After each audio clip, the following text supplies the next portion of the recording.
Hello, everyone. Welcome to the Road to Recovery podcast. This podcast is a platform for education, discussion, and conversations on mental health. I'm your host, Amira Shah, and in this podcast, you'll get to know more about the therapeutic process, insight into life from the perspective of the psyche, and also join me in exploring current issues with other practitioners. I specialize in grief, but I'm always interested in learning about the human experience of the mind, heart, and spirit. So join me on this journey of in-depth learning about ourselves and the world we live in.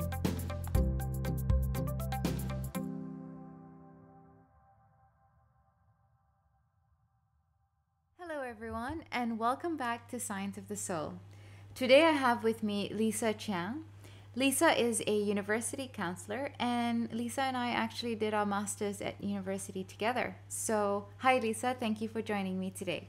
Thank you so much, Amira, for inviting me over to have this chat and share, a bit more about what we do as counselors as well, and just a little bit more about myself. So currently, I'm a university counselor, but I also work in a project management role at the university, and really about the well-being of students, because it's a big focus for us, and we want to make sure that we take care of the well-being of students. A little bit more about me. My background is in nutrition, so a little bit different from the usual counselor, and I also have a big interest in all the different lifestyle factors that contribute to mental well-being, and that sort of spurred me on to study lifestyle medicine. So I also have a board certification in lifestyle medicine and a fellowship with the Australasian Society of Lifestyle Medicine. That's a bit of a mouthful, hey? Yeah. So maybe we can help our listeners understand what you do a little bit better. What exactly is lifestyle medicine? That's a really good question, because I think it's not very well understood. So basically, lifestyle medicine is about the treatment, prevention, reversal of chronic diseases through lifestyle factors. As we know, exercise is really important for our health, but it's also really important for our mental health. And mental health is a type of chronic disease as well. So we're looking at lifestyle factors such as exercise, nutrition, sleep hygiene, good sleep time, bedtime routines, things like, smoking cessation, like alcohol reduction, and also things like motivational interviewing, where you're, talking them, your clients through like factors of why and how to adopt good habits for their life. And does social interaction fall under this? Yeah, absolutely. And as we know, in the blue zones, actually one of the common factors in all of the blue zones, and the blue zones are where we have a lot of centenarians, so a lot of people who are living healthy and well into the hundreds, is that social connection is one of the really important factors, that people are still interacting with their community, they're still getting up and going to the marketplace and they're talking, but that also brings about a lot of physical activity and a lot of sense of purpose, because there are still things that they're doing. They're still gardening, they're still growing, they're still cooking, they're still joining in all the community affairs, all the community gossip, so all of that is really actually important parts of our life that we tend to ignore. We tend to think about just like, how much am I eating, or what am I eating, and how much exercise am I doing, but we forget about all these little things that also add up to our well-being. And in a sense, when you think about mindset, it shifts you away from the I and me and more towards the us and the we when you're in a community setting or a communal setting. Yeah, I think that's really important as well, and that being with other people and being part of that community and contributing to that community gives you that sense of being able to pass on tradition, being able to pass on values and support.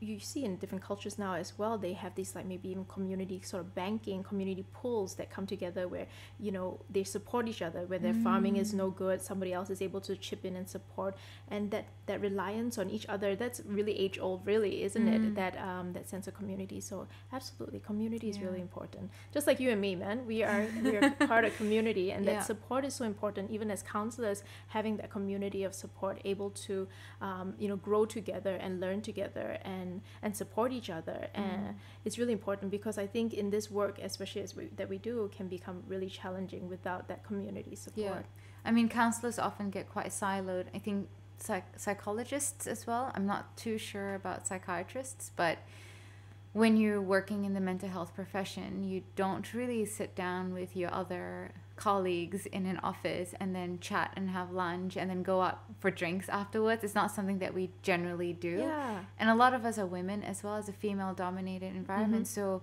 we go home to families because we gotta, right? Yeah. So we miss out on that community experience. And I think, at least from my experience, it does take a concerted effort in an individualistic Western society to hone and refine our sense of community with each other. Absolutely. I think it's such an integral part of being able to thrive in this world, is that sense of community, that sense of belonging, and that support that we get from each other. I definitely, wouldn't do a lot of things that I've done in my life or dared to without you and my other community supports that have believed in me.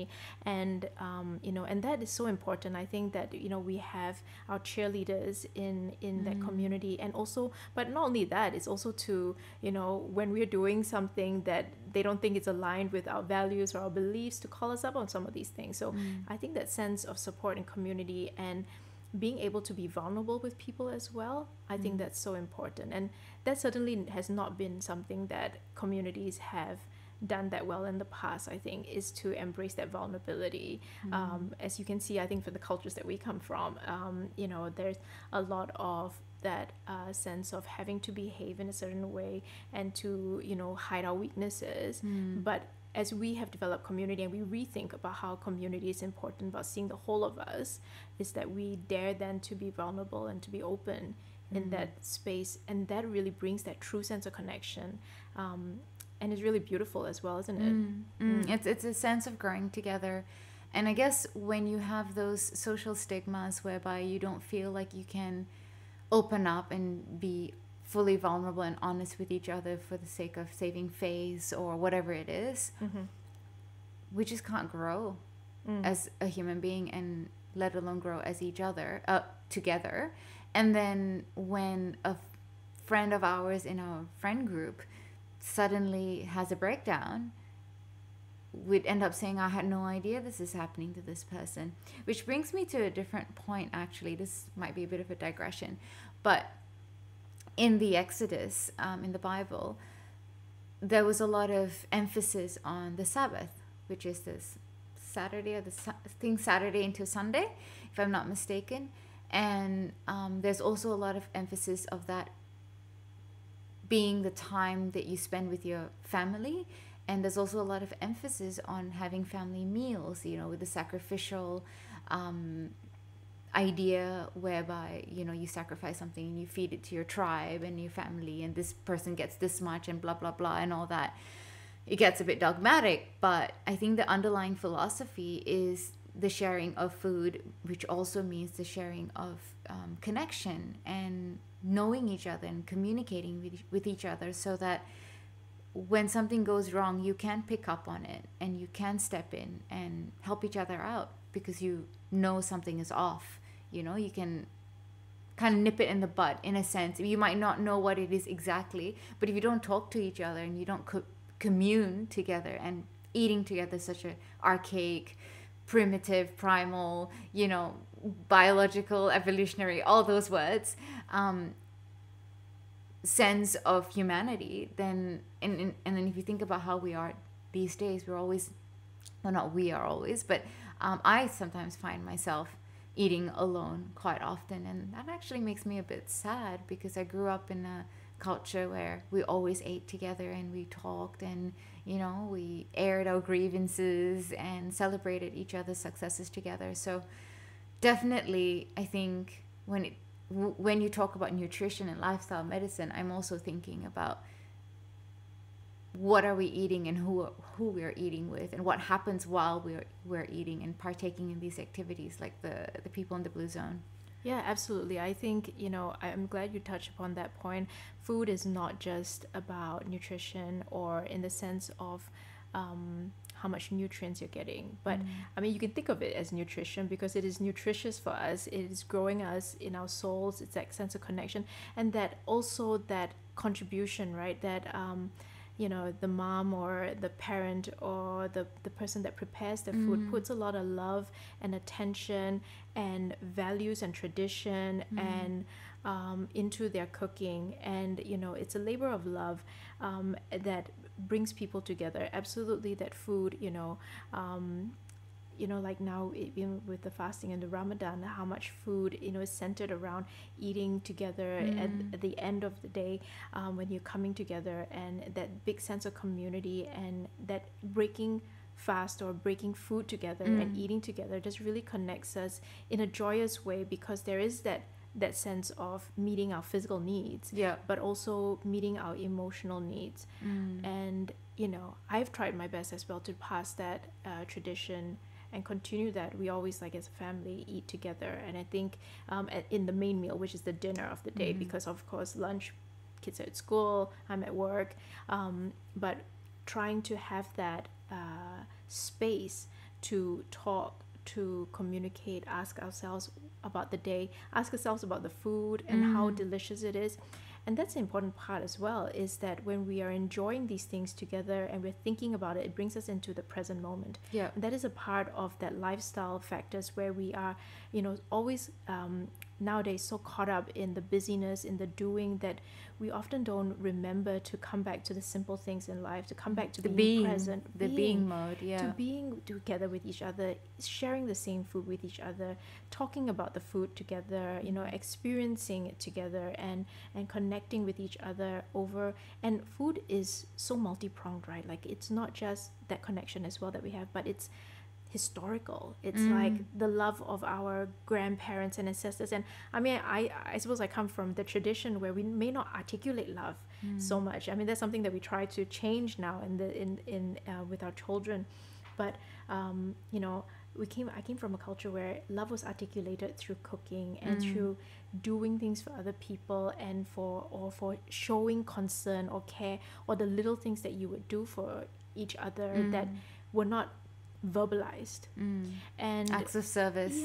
Absolutely. And I think that was a big thing for me growing up, and for me observing in the previous generations as well, that were not involved in like raising me, but like me observing my parents with my grandparents and things like this. I think that these little, like, altruistic kind of acts of preparing food, or concerns about food for you and your health and your well-being, is so integral to feeling safe and loved and cherished. And when you say that, I'm thinking about how, like, what food does for us, right? It sustains our livelihood. And when like collectivist cultures such as ours are just constantly feeding us, because it is a love language, and like I'm a feeder as well. It is my love language as well.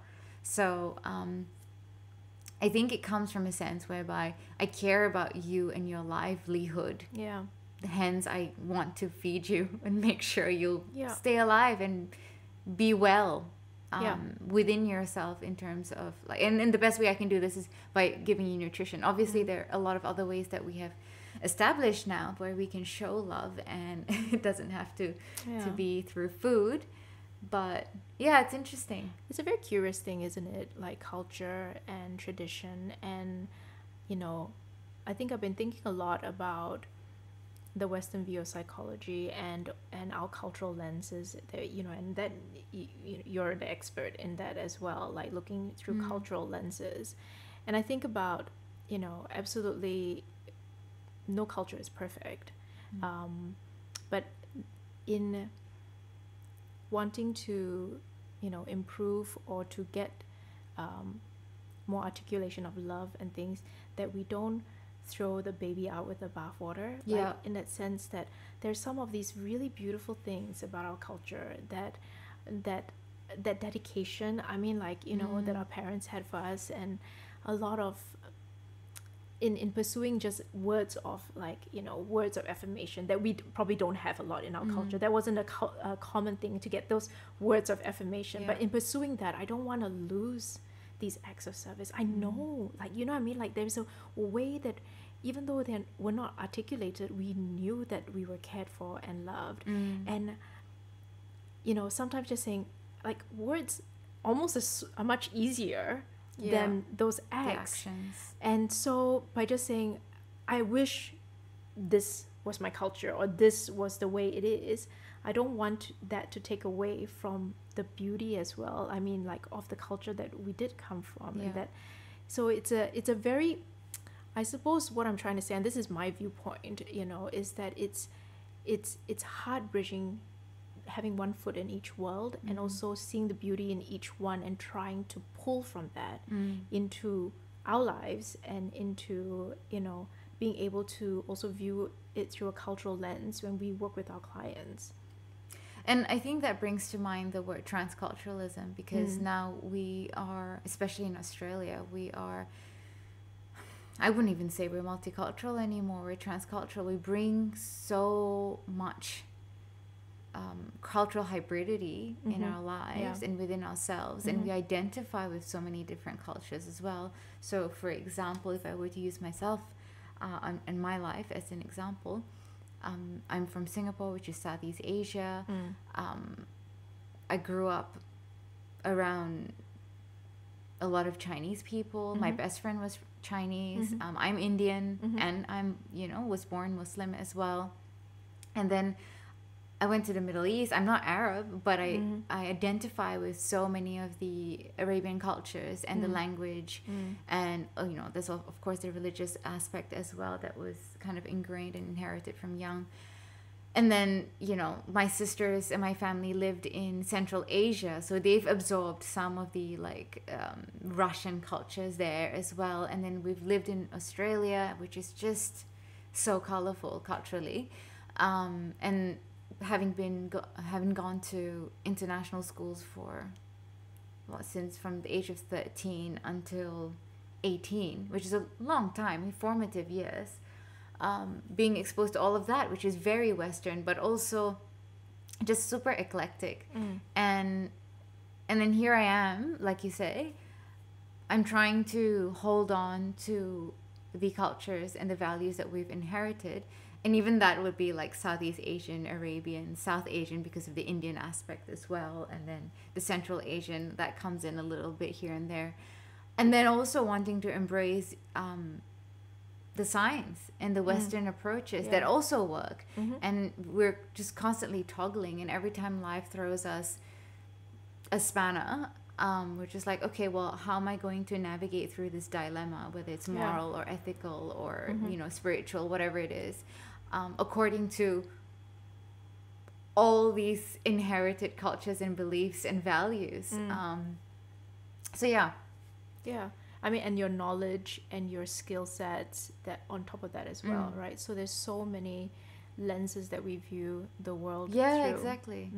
And I think, I mean, we can see it as a challenge, but we can also see it as, you know, our unique strength in being able to almost see it from all these different point of views. And I think, you know, for us being multilingual, like being able to speak another language, that comes with it as well, a different way of thinking. Yeah, true. Yeah, and definitely. Like different phrasings and different emphasis, and so that is a different lens that we view through as well. So it's definitely an advantage, but also a challenge, I think, to have a lot of that viewpoints. And I think it's a challenge when it comes to raising the next generation and figuring out what to preserve and what to, you know, the traditions and cultures to preserve, and what to then, you know, instill in them, and things that we didn't have growing up as well. And how do we bring that about, you know, through things that we do. Yeah, so it's definitely progress. Yeah, if I think about it that way. Yeah. And if I think about it a bit more, it makes it, I think you need some level of creativity and flexibility to adopt that dynamic kind of back and forth and constant reevaluation, and especially if your family itself is intercultural or interfaith, like you also have to learn how to be respectful of each other and also compromise. You know, there's so many challenges that come along with cultural diversity. It sounds really pretty and nice Yeah. on paper, you Yeah. know, like, oh, United Nations, we all wear Yeah. different things and we Yeah. experience each other's cultures. But when we're face to face with some really strong core values with our loved ones, where do we take it from there? Because you have all your inherited Yeah. beliefs and values as well. Yeah, there's a lot of assumptions that we may have about each other or That about too, yeah. ourselves even, and we don't know when we are what maybe some even our values or core beliefs are until it's challenged, until That's right. until we experience that you know, that hurt or that pain within us, and we're like, I didn't know that there was an issue even for me, and then it comes to the fold, okay, there are some things there, and then the question then I suppose is, you know, what's beautiful about this core belief still that I want to preserve, but yet being open to being challenged by it as well. Because I think, like, looking through cultural lens of things, I mean, certainly things like, you know, how we approach like conversations with our elders or our parents is certainly not the same way the Western society wants us to approach a lot of those like communications, right? And I think, you know, what's the harm in putting a cultural lens through the way we communicate and the way we set boundaries, the way we respectfully, you know, learn and grow as ourselves, but in a space that we can be authentic to ourselves, but also to be culturally sensitive. Yeah. And I think personally, or at least professionally, when I approach these matters with clients, it would be, let's establish what your core values are, cultural or not, like what is important to you, so that whatever that it is that you do is going to feel authentic, and therefore it will be sustainable. And then we can only craft these sort of, like, I guess, strategies forward in terms of perhaps forming boundaries with, you know, family members, for instance, but it will not be sustainable if it doesn't sit right with you. So we really have to start with you and, you know, what you feel is right or not. And I think that extends to even those lifestyle strategies, you know, that we have as well, like things like, you know, how important community is, but community looks different for everyone, right? And different ways, how important it is to share meals with others, but that looks different for everyone in different ways as well. So it just finding, I think, being open, I think, is the beauty that we bring, I suppose, is that openness towards all these different, you know, values that are coming forward, the traditions, the beliefs, the culture, layers upon layers, to look at each individual as a unique individual that has a lot of these things that they want and they may not even be aware of in their inside of them. And it's for us, I suppose, to then be able to meet them where they're at and see then, you know, what works and what gels with them. So it's really like almost like tailor suiting strategies and interventions to each individual, because, you know, both of us grew up in Singapore, but we certainly come from very, like, you know, I'm just listening to your background and your experiences, that is very different from me as well, right? And being a migrant to another country, but also migrant upon migrant, you know, in that sense, because like as Singaporeans, we are all migrants. Yeah, true. And so, and identifying with the Singapore culture is different for me as it is for you as well, as the heritage and the history coming from our, like, you know, origin countries. I don't know how to say it, like, you know, historical origin countries. Like our ancestry.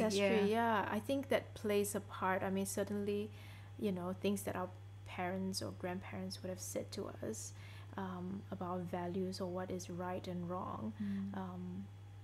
It's not universal. No, definitely not. And I think one of the things that comes to mind when you're talking, I just think about how I normally start to approach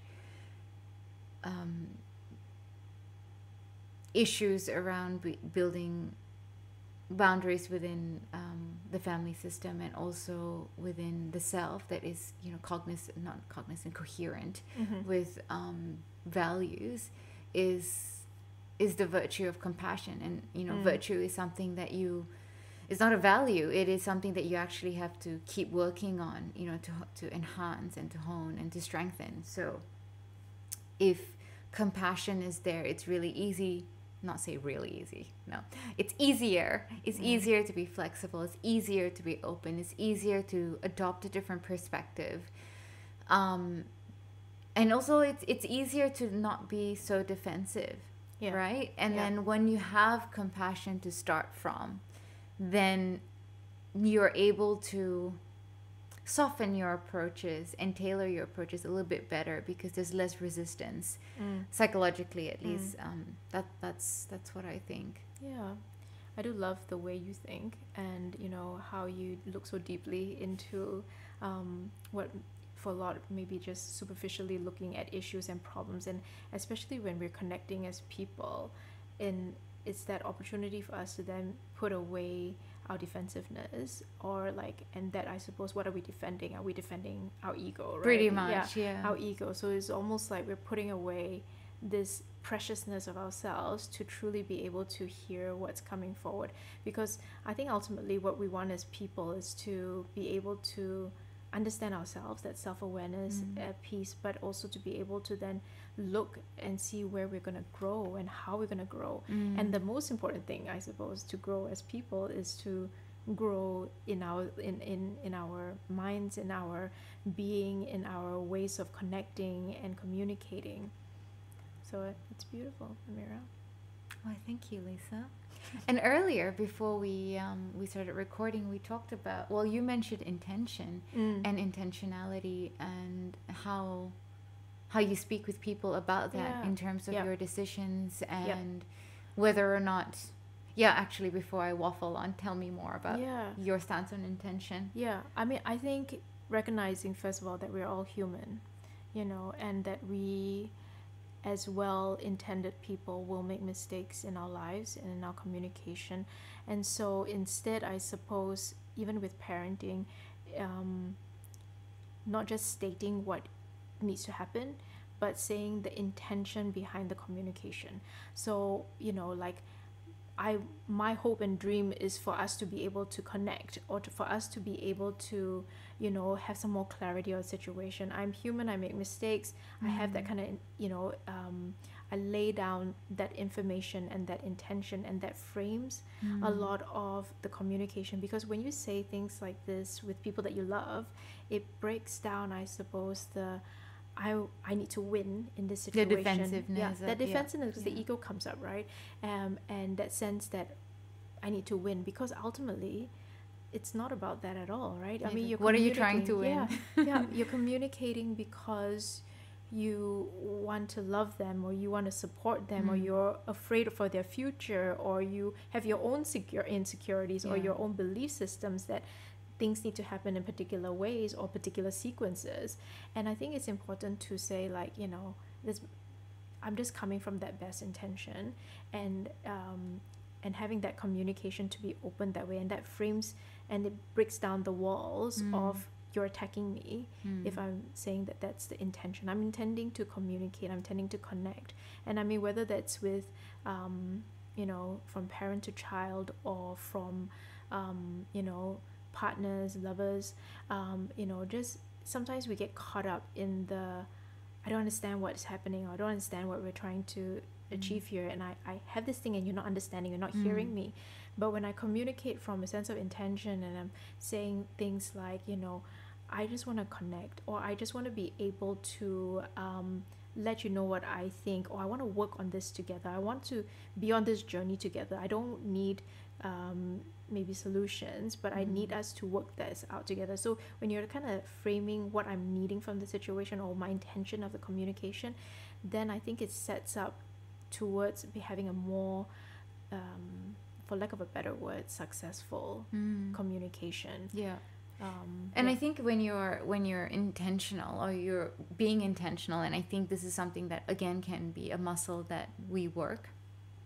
I don't think it's something we're born with inherently, because when we're kids, we're just obsessed with ourselves, right? Like self-gratification and all that. So with intentionality, when you were talking, what comes to my mind is humility and vulnerability. And it can be challenging for many people to take that step down and be vulnerable with the other consciously. You know, you have to be conscious about it as well. And especially when there's a power imbalance, like Yeah. parent, child, teacher, student, that sort of thing. The spirit of collaboration often gets overshadowed by that power indifference. Yeah. Mm. Yeah, I think, and just recognizing that we're human and that not every connection and communication is going to be perfect, but that it's not a one-time situation, right? Life, is not about pinpoint little times. There's so much opportunity to bridge that again in the future. What I mean by that is that, we may say things in a heated moment. We're human, right? Like, we may have that disruption in our relationship, but we can come back with a sense of openness and vulnerability when I'm in a better headspace to say, like, I don't think I handled that really well, or I think that was coming out from my history, or my insecurities, and be able to then connect again in the future as well. So I think sometimes we have to be kind to ourselves, and we think back, and I think if we're saying these things, sometimes we can reflect on some of these challenging conversations, and we go like, oh, I wish I handled that better. And I think that's, it's good to be able to learn, but it's also not good to dwell. So to be able to say, you know what, it happened, it's in the past, and I can't do anything about that whatsoever to change that event, right? But what I am now is in the present, and I can do something about the present, and I can reach out and I can connect again, or I can, communicate in a different way, or be able to be human in a different way. And look, I do that a lot. I mean, as a parent, sometimes you get caught up in in thinking everything is going to escalate or to move down a path of doom and gloom if you allow something to happen. And then you can get a bit of a tunnel vision, right, at that point, where you start to think that this is the only solution, and you push your point, and and then when you have a moment to pause and cool down, then you recognize that there's a lot of more options and we could be more open, and being able to come back and say, you know what, like, that was me speaking from this part, and that I was concerned about these things, and to be able to have that next conversation again. It's permission to be human as well, isn't it? Like, you have to give yourself permission for that, because otherwise you'll just end up being in this like analysis paralysis state, or rumination, or regret, when you realize that you didn't handle it the way you wanted to handle it. I mean, it's about modeling, isn't it? Like, That I mean, too. I think if you think about the greatest gift that you can give to the future generation is for you to be well, for you to be, to find yourself, to be okay with yourself, and to be happy with yourself. And then you're able to then be empathetic, to be graceful to others, right? So I think that is, is that modeling that they don't really learn from what we say, but rather how we say it and what we do, right? So if you think that it's super important to get it right, it's, first of all, it's life, right? It's not one pinpoint. It's all, we talk, and I remember we learned about good enough parenting. That's right. I think it was 60% good is good enough. Like, they'll remember you well. That's right. And I think the 40% is also about acknowledging that we are human and articulating that we are human. I think it's not only important to just pretend that you are the super parent kind of thing, but to say and articulate and say it to your children that maybe I didn't handle that well, or maybe I could have done this differently, and stuff like that. And even in therapy, like even with our clients, we are also human. Let's just, there is that power differential as well, right? But we are human, and we are there, and sometimes you will ponder upon a session and think, maybe we could have done a different thing, or we can bring something else up, or I felt that when you said certain things that I didn't, I wasn't able to attend to you as best as I could.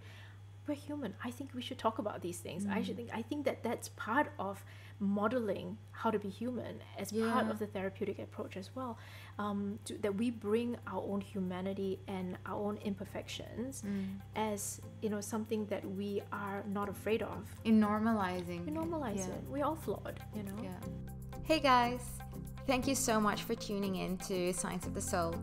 This is a short interruption to let you know that if you or someone you know are in need of more support, you can find me at Road to Recovery on my Facebook page, my Instagram, or my website at aroadtorecovery.org. I hope you've enjoyed listening so far, and now let's get back to the podcast.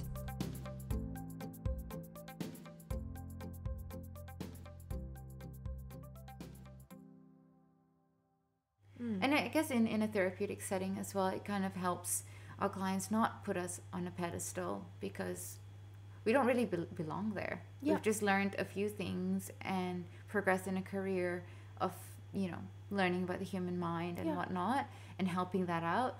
But that's it to an extent. Like, we're still human. We are still flawed. We are still trapped in our imperfections, whatever it is. Absolutely. I think it's the, if I can paint a picture, it's like walking beside you, right? We're not in front of you, but we are just there beside you as you go through. We can see certain things, we will talk about it, but we are walking this journey with you. So lifestyle medicine. Yeah, back to strategies. What's interesting? There was this recent article, I think maybe lots of us may have seen it in the news as well, about exercise for depression, and talking about the different exercises that may be most effective for depression is based on things like gender and age, but also bearing in mind that all exercise will have benefit for your well-being, your physical health and your mental health. In fact, if they could bottle exercise in a pill, that would be like one of the most effective sort of medications out there. Well, I do propose exercise to, I think, all of my clients who, the ones that already exercise, they know the benefits, so I don't talk about it too much, except for, have you exercised lately, since you have experiencing a slump. But in general, that is usually something I do go to, like your sleep, your exercise, are you eating well, and are you isolated, like the 4 protective factors, right? Tell me a bit more about the types of exercise that support the well-being of different genders and age. It was very interesting because I think why it was so interesting is because it wasn't what we expected. Okay, tell me. So, few things. One thing is that autonomy in exercise is not as effective as you think. What I mean by that is that just allowing people to choose and feel a sense of autonomy in their ability to choose what they want to do for exercise leads people to just not do any exercise. So, where we think like autonomy is really important scientifically or theoretically, but as evidence-based, autonomy wasn't as important. And this was a big systematic review, and a meta-analysis. So it's looking at 200 over articles, and like 1,400 participants. So it was a big study, and please do not quote me if I get some of the details wrong, because me and Mira are just talking here. But I think that was an interesting point. And the other interesting point as well is that the exercises that were slightly more effective for men were things like yoga and qigong, which is opposite of what they'd be inclined towards. So basically you have to go against your gradient and your proclivities. And I think Andrew Huberman talked about this, and he talked about how this stimulates the I don't want to get this wrong, anterior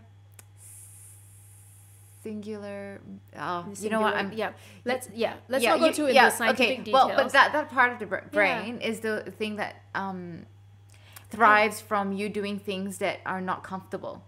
And that might be a really important factor as well. Or it could be things, and this is just hypothesis, is not part of the data, but hypothesis that things like maybe for just typically for the male gender typically is not as present and not as mindful and not as, so having those things is that combination of doing like things that are more present, more mindful, that has benefits beyond physical activity. Okay. So the there may be, yin. like there may be some parts of, like, qigong is something that my grandmother used to do Yeah. in the park. And by the way, it's not, a lot of times qigong is not done in isolation.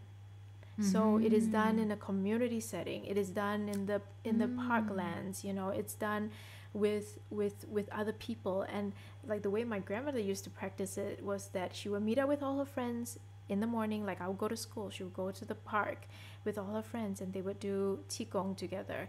And after that, they would all go and eat breakfast together. And then after that, they would go to the market. And then that is the day. Every weekday was structured that way. Wow. How important is that for that sense of routine, that sense of community?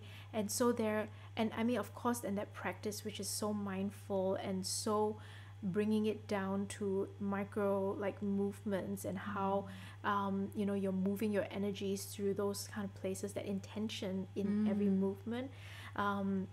It's beautiful to watch. If you have never seen people do qigong, it's actually very beautiful to watch as well. And the other interesting thing was that for women, it was strength training, which is maybe not as typical, which is, I mean, it's more typical now, I would say, like, to do strength training. But that brought about a lot of benefits and this is specifically for depression. So we're not talking about, this study wasn't talking about any other mental health, or not talking about well-being. It was talking specifically about depression. So I found that was an interesting finding. But at the same time, don't blow it out of proportion, because any exercise, as long as you like it, you want to do it, you should try it. Like, instead of fixating that these are the only ones that are good and I don't like them, so I'm not going to do anything. Yeah. And then moderation, obviously. Yeah, absolutely. Yeah, absolutely. And also, nothing is a magic bullet. Yeah. Yeah. So, it's always used alongside and in conjunction with other therapies. But exercise is a really important part of life. So a lot of these kind of factors are things that we talk about in terms of lifestyle medicine, and we know the evidence base behind that. What are the greatest resistance that you often experience from clients when you try to, I guess, move them along in their well-being? Yeah, I think, first of all, I do work with predominantly young adults, and their other lifestyle choices come into more importance for them, like staying out, partying, or having, it's usually sleep that is a very challenging factor, I suppose, that we deal with.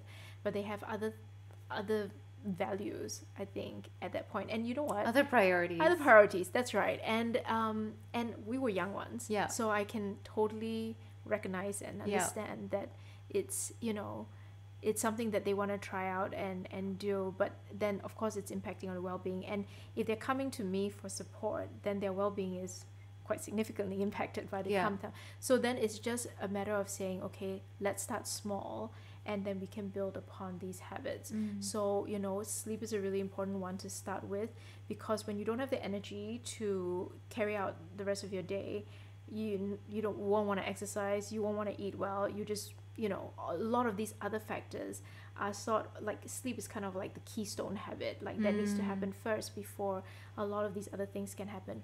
But you start to recognize, when you start to improve on these lifestyle choices that you have, and start to prioritize your well-being, that a lot of times, sometimes, yes, you have some challenging beliefs and core beliefs, and you have some, but a lot of them may not seem so much of a challenge to deal with when you have the physical and mental strength to deal with them.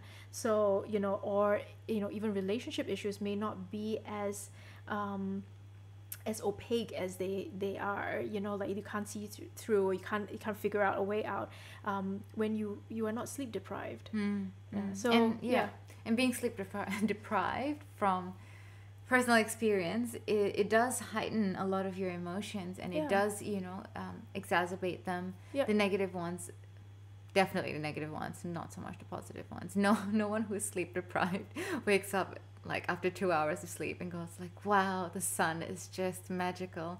It's more like, oh.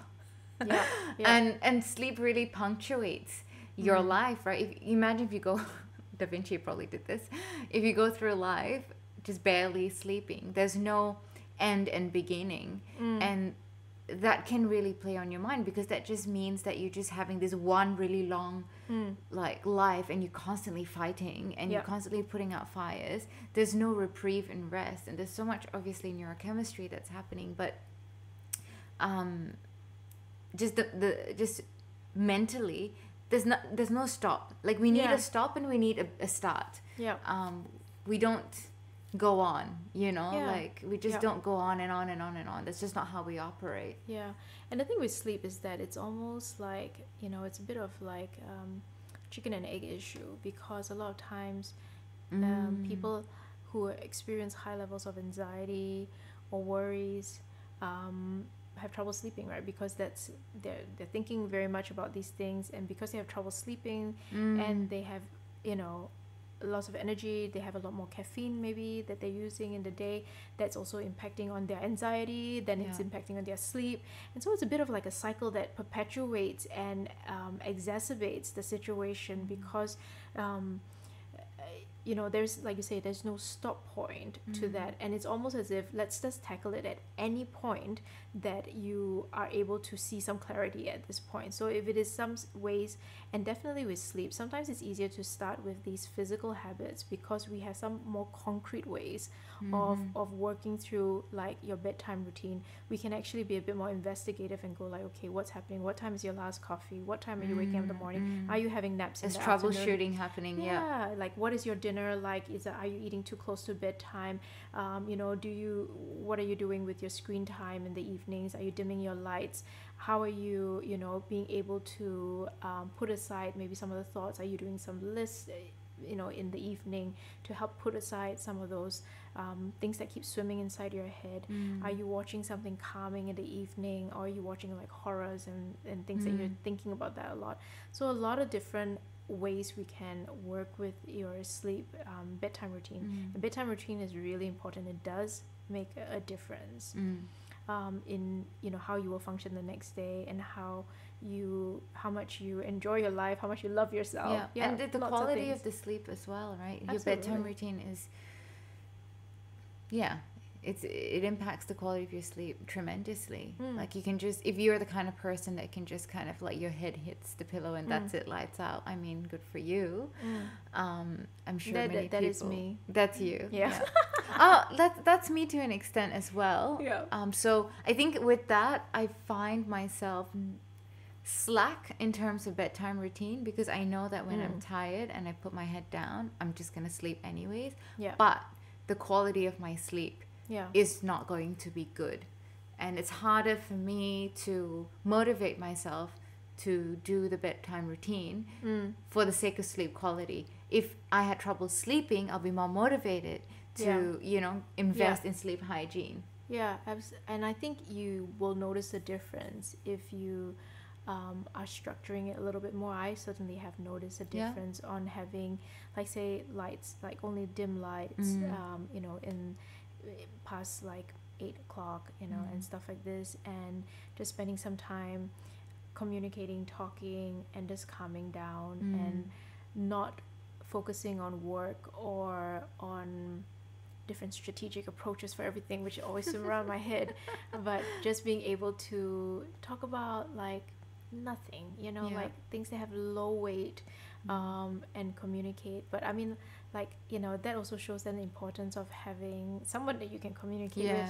as well. And if you don't, then maybe even having a way of communicating with yourself through journaling and things like this as well, to just put yourself in a different headspace to bring upon the rest for the night. And there's this concept of inertia as well, whereby when you're in that zone or working through that level of go, or like do, not be, to switch to the being mode, or to consciously go like, okay, time to wind down. I mean, a lot of people would have like a glass of wine, for example, in Australia, but in different cultures there are many different other different things that people employ to kind of make that switch. Okay, now it's time for me to sit down and do my whatever, you know. And if we don't have that little something or couple of things that we do to kind of cue us into winding down and switching gears, then we'll probably get into bed still thinking about what are we going to do. Oh, on that, I wanted to share, because I've been doing a little bit of work on philosophy, and one of the things that I learned about was Pythagoras's practice of pre-meditation about what you're going to do the next day. And I think David Goggins as well, he would spend hours planning his next day. I don't know if we'll need hours if we're not like a pro athlete, like ex-Navy SEAL kind of person. But the practice was basically, I think Pythagoras said do it in the morning, but I've been doing it in the evening because I find it more helpful and helps me sleep or switch off at least. Basically think about what you're going to do tomorrow. All the things that you have, you know, lined up, and then think about all the things that can go wrong and plan for that. So contingency plans. And also think, when you're thinking about things that may not go accordingly, you're also setting yourself up for not so much of a shock impact when things don't go well, or don't go accordingly. So anxiety is more managed and disappointment is managed, and you go like, all right, cool, whatever. Like I've thought about this, even if it was just for a moment. I have thought about this. So so that has been a very helpful way for me personally to kind of shift gears once I start thinking about the next day and do my Pythagorean premeditation sequence. That's when my mind goes like, all right, cool, I'm good, we can go to bed now. And I think, you know, the other thing you were talking about as well is like the cues and the spaces that we are in, and that how important it is in our minds. Like, you know, like you've got the lights bright on, you've got your laptop still, your work laptop especially still on.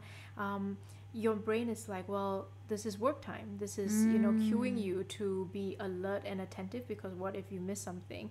And so a lot of times I work with, you know, clients on like segregating spaces and having physical rituals as well to separate like spaces, or to separate the work self from, you know, the home self, or the relaxed self from the working self. Especially if you work for yourself and you work from home, it is really important to find ways to like put aside things or put away things to, in your mind, even to shift that space. So it's it's like physical space, but your mind has to use the physical space to shift mentally into a different space. So even like things like scents, smells, you can use smells to shift space as well. You know, like if you want to use like citrus scents during the day, it really brings on a sense of, you know, invigoration and like, you know, being energized. And then using much more calming like lavender scents and stuff like during the night times to tell yourself, okay, this is not the same space that we are in. Lighting is another big one. People who work in a very, like, sometimes especially students in a dorm room, that is their whole world, right? They live in there, they do their work and in the there. lighting is horrid. It's horrid. So things that they can do to shift, like, you know, getting little bits of things. I even like get students to like you know, put like a pretty scarf over their workstation when it is done for the day. It's almost that ritual of putting the scarf over the station. This is now complete. This is no longer a space of work. This is now a space of rest and a space of, you know, being gentle with myself. And I've been hard with myself the whole day at work. To demarcate that quite obviously, right? Physically demarcate. I think it's important. And things like not doing, even if you're in a very small space, not doing work on your bed, or, you know, like bed especially is really just for sleep. And other things like, you know, but you know, not doing work on your bed, not trying to be productive in your bed space, because your mind is confused as when it is in that space as to whether this is productive time or it is rest time. And there's a lot more of a cognitive load in trying to tell yourself that this is different space, is a different space. I need to work on my strategies and just shift, rather than just physically be in a different space, or physically set some boundaries in your space, even if you have a very small space. It reminds me of training a pet, right? Your mind just, Your mind needs to feel and see and sense. Your mind needs to sense. Your brain needs to get this sensory input in order for it to understand. You can't think it into what you want it to do. You need to... That's right. Make it easy for yourself. Train it in a different way. That's right. Make it easy for yourself to be in a different headspace by shifting your physical environment rather than trying to shift your thoughts into a different headspace. Because then you keep resisting your own thoughts. If people do meditation, you understand that the more you want something to happen, the more it won't happen. Yeah, absolutely. That's right. Yeah. Perfect analogy there. Well, thank you so much for all the insight you've shared with us. Is there anything else you'd like to? I think that's been good. It's been really good. Even for my own clarity of thought, to talk it out with you. And thank you for inviting me to share. My pleasure. It's been lovely to connect with you on this level. And now let's go party. Thank you, everyone. Thank you. Thank you for tuning in. Bye. Bye.